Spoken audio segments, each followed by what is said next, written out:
Age of Heroes, the petty kings of House Darklyn ruled much of what would become the future Crownlands, from Duskendale to Crackclaw Point. While a petty kingdom, Duskendale would have been an important trade location before the rise of King's Landing. Although neighbouring petty kingdoms were forced to swear fealty, and their lands changed hands many times over the centuries, the Darklands remained one of the more influential houses of the region, as well as the most consistent in terms of their position and power. The days of the 100 Kingdoms perfectly shows us how turbulent the Crownlands was during this era of Westeros. At some points, the mouth of the Blackwater was claimed by the Darklands, the Masses of Stonedance, and the River Kings of House Mud, Fisher, Bracken, Blackwood, and Hook. Lands changing hands like this happened regularly, and most petty kingdoms fell just as fast as they rose. Around 200 years before the doom of Valyria, several Valyrian families settled around the coast of what would become the Crownlands. On Dragonstone, a citadel was constructed to mark the westernmost outpost of the Valyrian freehold, becoming another power in the region, controlling many of the hundreds of small islands that dot Blackwater Bay. Over time, the middle of the Narrow Sea came to be controlled by the dragons of House Targaryen of Dragonstone,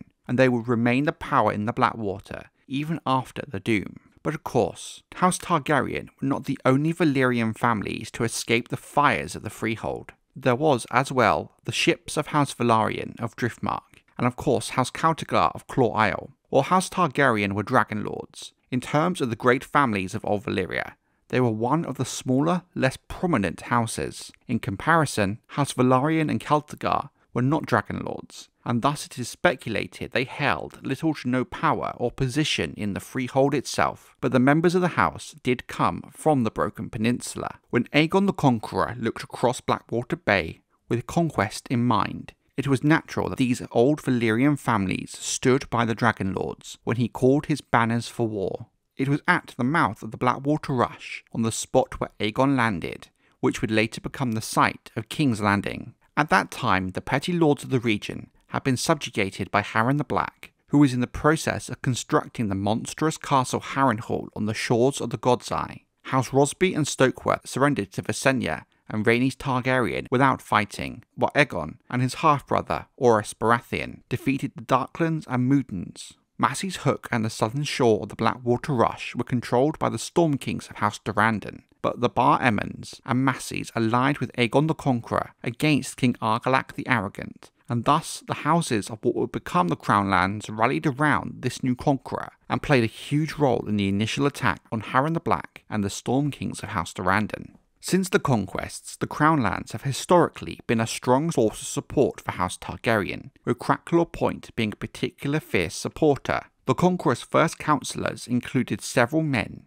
especially those who had rallied to him when he called his banners. These men included Crispian Celtigar, Daemon Velaryon, and Tristan Massey, nobles from the region, as well as several Targaryens would serve as Hand of the King, and even the small folk of the region are near enough to catch the royal eye for such services, such as Rosart and presumably Septon's Bath and Mermison. Nobles and small folk alike also provided much of the manpower for the city watch at King's Landing. The Kingsguard has also included many men that hail from the Crownlands, such as Sir Duncan the Tall, Donald of Duskendale, the Cargill twins, Sir Rickard Thorne, and at least 6 men of Crackclaw Point, and 7 Darkland Knights. At the start of the Dance of the Dragons in 129 AC, the Velaryons supported Queen Rhaenyra Targaryen and the Blacks, and used their fleets to sail the Gullet and block King's Landing. King Aegon II's supporters, the Greens, retaliated by sacking Duskendale and Rook's Rest. The Greens later broke the blockade with the Battle of the Gullet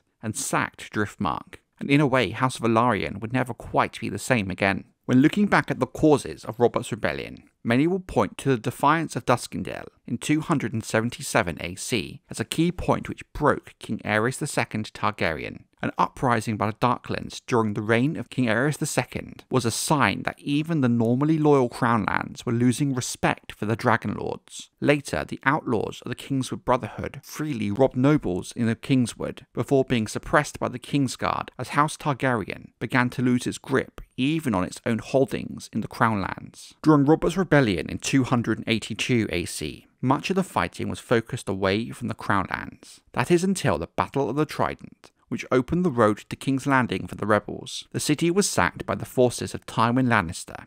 After the death of Aerys, the new king, Robert I Baratheon, tasked his younger brother Stannis with building a new royal fleet, leading an assault on Dragonstone, the last foothold of the now powerless House Targaryen.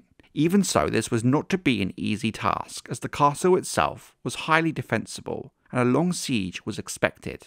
Sir William Darry fled the island with Viserys and Daenerys Targaryen. Robert named Stannis the new Lord Dragonstone. Although Stannis felt slighted that their younger brother Renly had received in his eyes the more prestigious seat of Storm's End. The Crownlands stands out in the history of Westeros, as in truth it was not even a real kingdom until Aegon conquered Westeros, and thus some argue it lacks a true identity of its own. But it can also be put forward this identity is in fact its connection to House Targaryen and the Valyrian houses that call the Crownlands home. The likes of King's Landing, being the capital of the Seven Kingdoms, has helped forge this new kingdom into a small but powerful one, and as time passes and more pages of history are filled, the culture and identity of the Crownlands will become more distinct, much like its neighbours.